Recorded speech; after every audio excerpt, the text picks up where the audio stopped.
Muy bien, chicos, muy buenos días. Hoy vamos a hacer la tercera clase de geografía. Hoy vamos a hablar sobre el clima como promotor del ecosistema, ¿sí? Entonces, vamos a ver que los climas van a determinar el tipo de vida que van a ubicarse en cada uno de los ecosistemas. Ya hemos dicho que el ecosistema es un lugar donde se relacionan tanto los seres vivos como los seres abióticos o no vivos, ¿no es cierto? Entonces, por ejemplo, ¿qué pasa cuando hace demasiado calor? ¿O qué pasa cuando, por ejemplo, son climas muy fríos y no extremos? Ahora, el clima, por ejemplo, va a ser muy importante porque va a determinar el tipo de actividades que los seres humanos van a realizar en ciertas zonas, ¿no es cierto?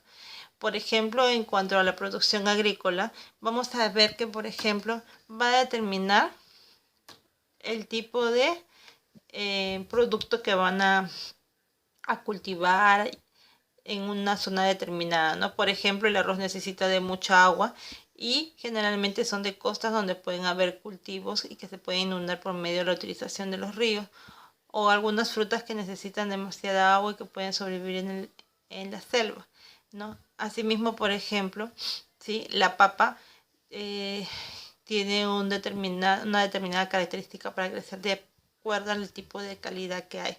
En la indumentaria, por ejemplo, también va a determinar de qué manera nos vamos a vestir de acuerdo a la zona climática, ¿no? Entonces, por ejemplo, en el Polo Norte, obviamente, o en lugares donde hace mucho frío, andan muy abrigados, pero en lugares como en el África o, por ejemplo, sobre la línea ecuatorial, son lugares mucho más calientes, por decirlo de alguna manera, y en los cuales, por ejemplo, lo que va a ocurrir es que la gente ande con ropa mucho más ligera, ¿no?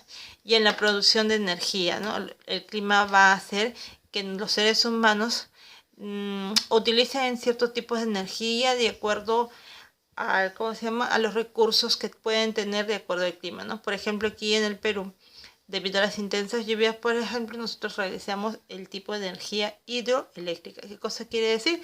Que nos vamos a valer de la fuerza de los ríos cuando hay crecida por las lluvias que se dan por el fenómeno del niño, y vamos a aprovechar esa fuerza para generar energía eléctrica. En otros lugares, por ejemplo, de acuerdo a la fuerza de los vientos y a la disponibilidad que tengan, van a producir energía eólica. Y en el caso, por ejemplo, de lugares donde haya mucha exposición al sol, posiblemente puedan utilizar los paneles solares, ¿no? Obviamente que esto de utilizar diferentes tipos de energía obedece también a un tema de cambio en el cuanto al uso de energías. Recuerden ustedes que estamos viviendo una serie de complicaciones debido a los cambios climáticos. Entonces, dice que el conjunto de características atmosféricas propias de una región, ¿qué cosa es? El clima. Entonces, el clima no va a ser otro que el conjunto de características atmosféricas propias de una región. El tema de ser húmedo, el tema de ser muy caliente, el tema de ser muy frío, por ejemplo, ¿no?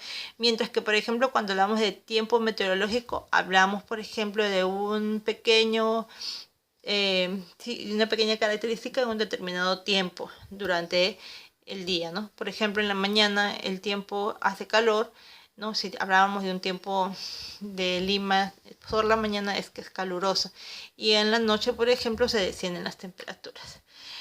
Es así que, por ejemplo, el clima va a condicionar la vida de un lugar, ¿no? En el caso, por ejemplo, de aquí, de los seres que viven en el Polo Norte, hoy en día el cambio climático ha generado que haya mucho más calor y, por ejemplo, suceda esto, ¿no?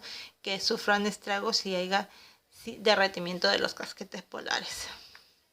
Otros factores que van a determinar los biomas son, por ejemplo, ¿sí? Obviamente el suelo, que es o que va a dar soporte y nutrientes al medio de vida. Y el otro es el hombre, ¿no?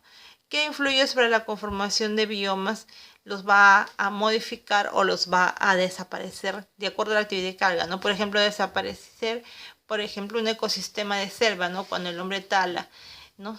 Pues es un ejemplo. O cuando quiere extender sus ciudades, por ejemplo, lo que hace es cortar los árboles y cambiar todo el ecosistema de esa zona.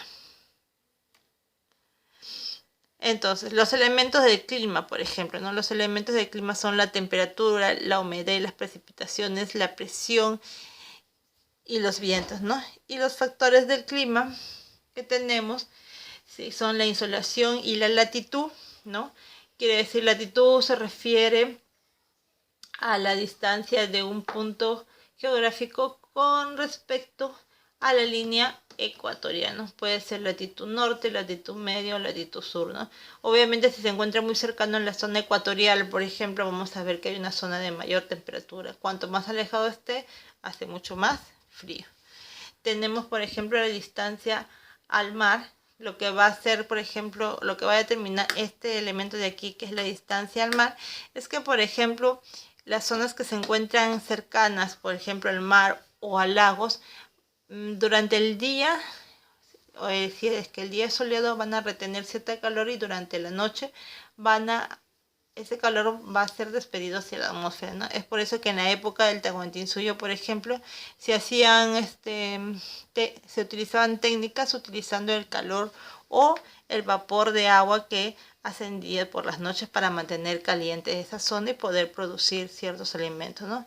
La altitud, que tiene que ver con la altura, quiere decir la distancia con respecto al nivel del mar, y la orientación, ¿no? Si se encuentra en el norte o en el sur. Aquí vemos, por ejemplo, ustedes pueden observar en el gráfico las zonas climáticas determinadas por la incidencia del sol en la Tierra. Es así que vamos a tener 3 zonas climáticas muy bien determinadas. Aquellas que se encuentran, ¿sí?, en los extremos, que va a ser el círculo polar ártico, ¿no? Y por el círculo polar antártico vamos a tener las zonas frías norte y la zona fría sur, que son esta parte de aquí. Exacto. ¿Ok?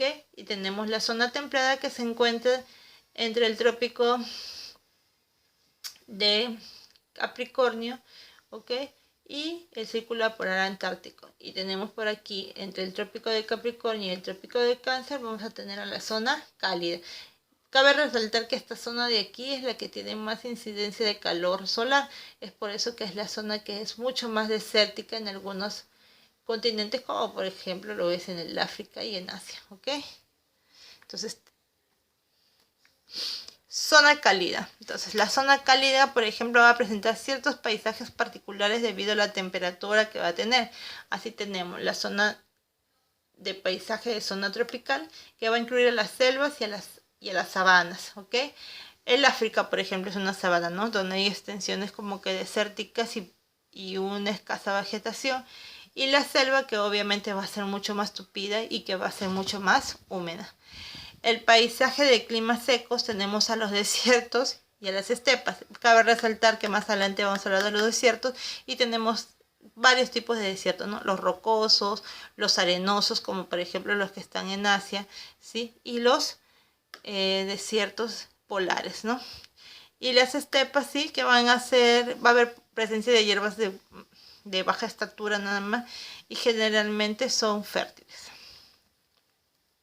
Zonas frías, tenemos por ejemplo el paisaje glacial, que vendrían a ser por ejemplo los Alpes, la Antártida, Canadá, Groenlandia, por ejemplo, ¿no?, la taiga y la tundra, ¿no?, que es una combinación de zonas vegetales con zonas frías.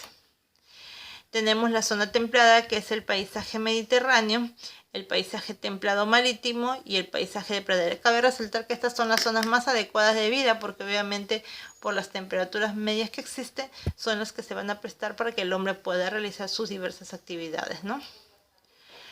Estas se van a clasificar de la siguiente manera: en climas cálidos, que se van a localizar en la zona intertropical y van a ser divididas entre el ecuatorial, el tropical y el desértico.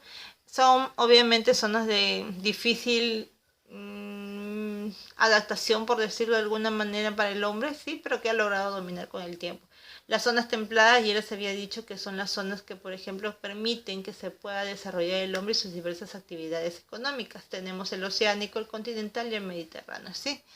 Y tenemos los climas fríos, que se localizan en los polos y en las altas montañas. Se dividen en polares y en climas de montaña. Son medios hostiles para la vida. Obviamente porque hace mucho más frío, eso hace que también no haya mucha vegetación y que tengamos menos recursos, por lo cual es mucho más difícil subsistir. Muchas gracias, chicos. Hasta aquí la clase de geografía.